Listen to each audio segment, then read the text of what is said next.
الحمد للہ رب العالمین والصلاة والسلام علی سید المرسلین اما بعد فاعوذ باللہ من الشیطان الرجیم بسم اللہ الرحمن الرحیم الصلاة والسلام علیک یا رسول اللہ وعلی آلک واصحابک یا حبیب اللہ الصلاة والسلام علیک یا نبی اللہ وعلى آلک واصحابک یا نور اللہ۔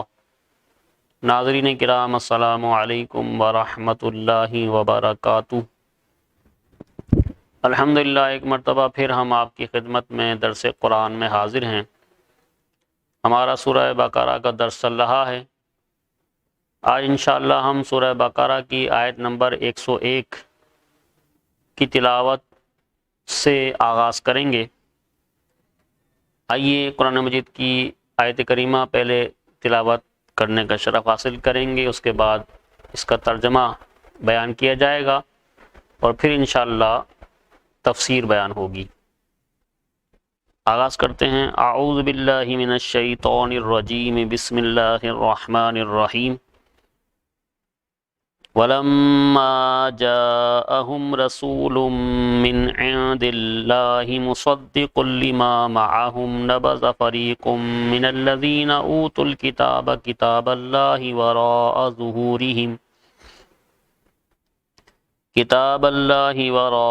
ظُهُورِهِمْ كَأَنَّهُمْ لَا يَعْلَمُونَ۔ صدق اللہ مولانا العظیم۔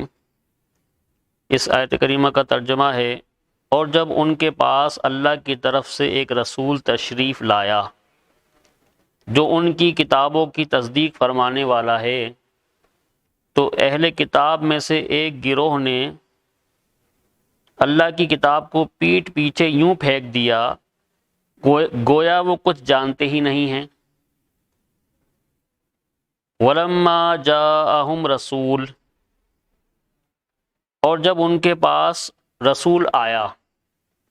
یہاں رسول سے مراد سرکار دو عالم محمد مصطفیٰ صلی اللہ علیہ وسلم ہیں، چونکہ آپ صلی اللہ علیہ وسلم توریت، زبور وغیرہ کی تصدیق فرماتے تھے، اور خود ان کی کتابوں میں بھی حضور پر نور صلی اللہ علیہ وسلم کی تشریف آوری کی بشارت اور آپ صلی اللہ علیہ وسلم کے اوصاف و احوال کا بیان تھا۔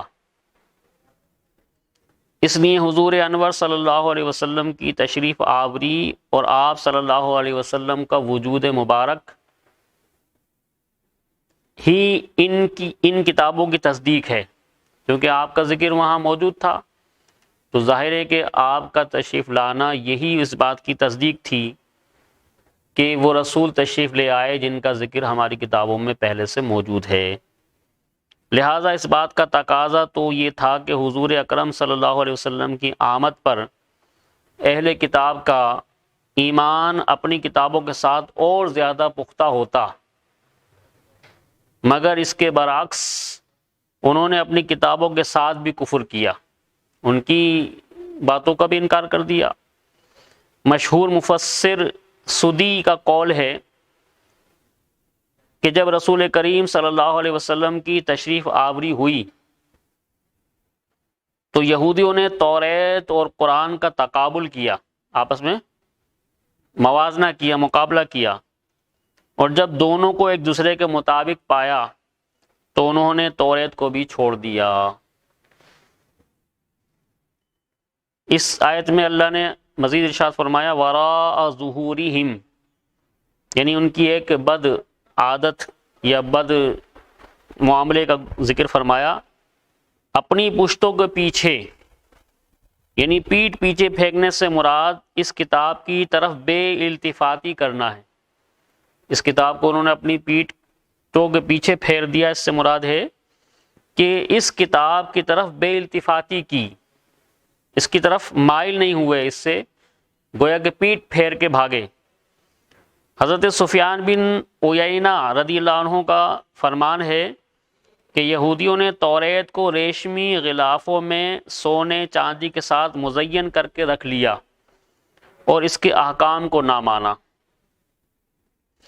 اس سے معلوم ہوا کہ اللہ تعالیٰ کی کتاب پر عمل نہ کرنا اسے پیٹھ پیچھے پھینکنے کے مترادف ہے.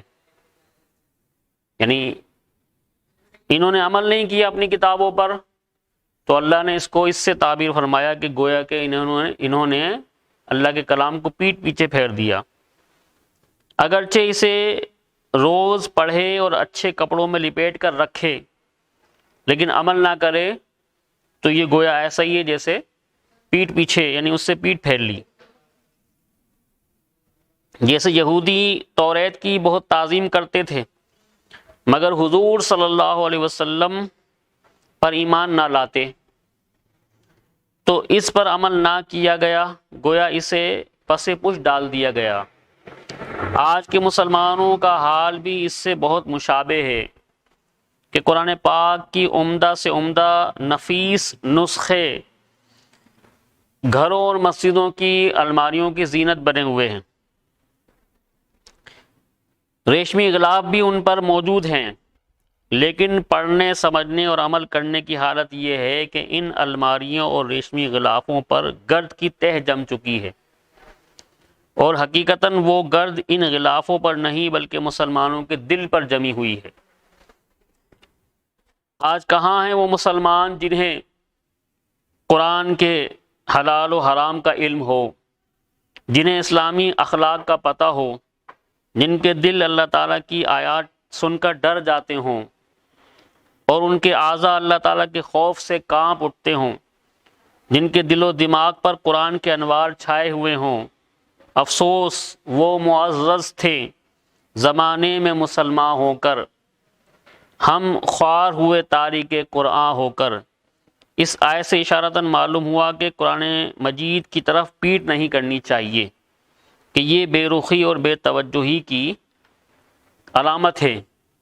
اس سے یہ بھی معلوم ہوا کہ بے عمل آدمی جاہل کی طرح ہوتا ہے بلکہ اس سے بھی بدتر. اللہ تعالیٰ سے دعا ہے کہ وہ ہمیں قرآن تعلیمات کو سیکھنے سمجھنے کی عمل کی توفیق عطا فرمائے. وما علینا الا البلاغ.